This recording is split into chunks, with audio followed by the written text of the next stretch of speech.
The Aditya L1 spacecraft has achieved a remarkable milestone, venturing beyond a distance of 9.2 lakh kilometers from Earth, effectively breaking free from the Earth's sphere of influence. According to the Indian Space Research Organization, it is currently on its trajectory towards the Sun-Earth Lagrange Point 1, that is L1. ISRO on social media site X said, the spacecraft has traveled beyond a distance of 9.2 lakh kilometers from Earth, successfully escaping the sphere of Earth's influence. It is now navigating its path towards the Sun-Earth Lagrange Point L1. ISRO proudly continued to say, this is the second time in succession that ISRO could send a spacecraft outside the sphere of influence of the Earth, the first time being the Mars Orbiter mission.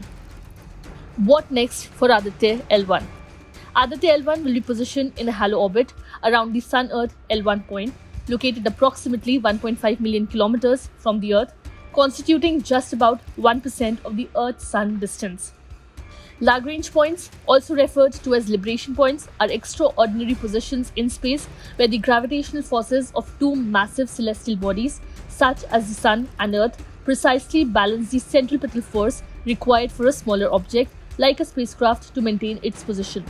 This unique characteristic of Lagrange points makes them ideal locations for spacecraft, as they minimize the need for orbit corrections and consequently reduce fuel requirements. Why does ISRO want to study the Sun? The Aditya L1 mission is driven by four primary scientific objectives: gaining insights into coronal heating and solar wind acceleration, understanding the initiation of coronal mass ejection, flares, and near-Earth space weather, investigating the coupling and dynamics of the solar atmosphere, examining solar wind distribution and temperature anisotropy. Launched on 2nd September, ISRO's Aditya L1 mission holds the distinction of being India's maiden venture dedicated to studying the Sun, with a specific focus on the photosphere, chromosphere, and corona of the Sun. The mission boasts a total of 7 distinct payloads, with 5 developed by ISRO and 2 in collaboration with academic institutes.